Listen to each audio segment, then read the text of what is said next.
Hello friend, आपको खुशामदीद कहता हूँ फिर से अपने चैनल में। आज की वीडियो हमारी Samsung top load washing machine के बारे में है और आज हम बताएंगे कि इसमें किस तरह के एरर कोड आते हैं और इसको किस तरह से हमने ठीक करना है। वीडियो के साथ जुड़े रहें, स्टेप बाय स्टेप आपको मैं बताऊंगा कि एरर कोड किस तरह से ठीक कर सकते हैं। सैमसंग के हर मॉडल में तकरीबन इसी तरह के कोड आते हैं। कोई भी मॉडल ले लीजिए आप, तो मैं आपको पहला कोड बताऊंगा।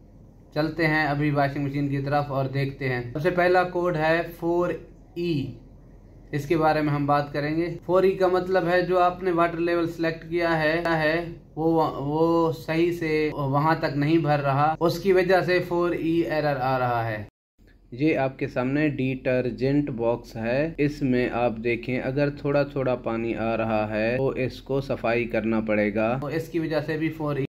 दूसरी वजह 4E एरर आने की मैं आपको बताता हूँ। वो ये है कि इसके अंदर एक प्रेशर वाल्व होता है, वो भी ख़राब हो जाए तो भी 4E एरर आएगा। उस वाल्व को ठीक करें और 4E एरर ख़त्म हो जाएगा। जी दोस्तों, अभी हम बात करेंगे UE एरर के बारे में। UE एरर किस लिए आता है और इसको किस तरह सही कर सकते हैं। UE एरर आता है आपके ड्रम की वजह से। आपका ड्रम अगर अनबैलेंस हो रहा है तो उसकी वजह से UE एरर आएगा। UE एरर को ठीक करने के बहुत से तरीके हैं।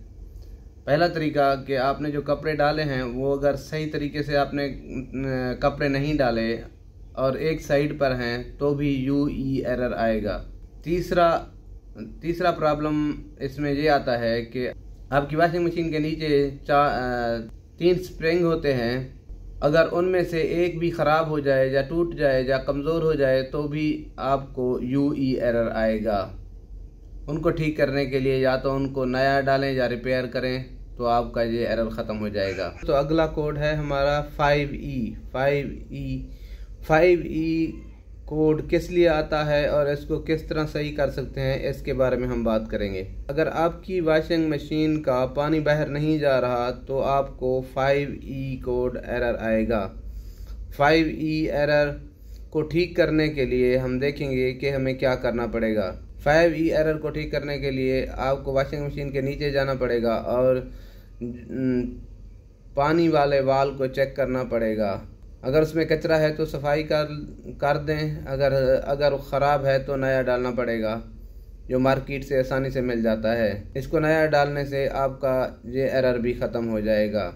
ये दोस्तों, मेरी वीडियो आपको अच्छी लगी तो मेरे चैनल को लाइक करें, सब्सक्राइब करें और बेल का आइकन दबाना मत भूलें।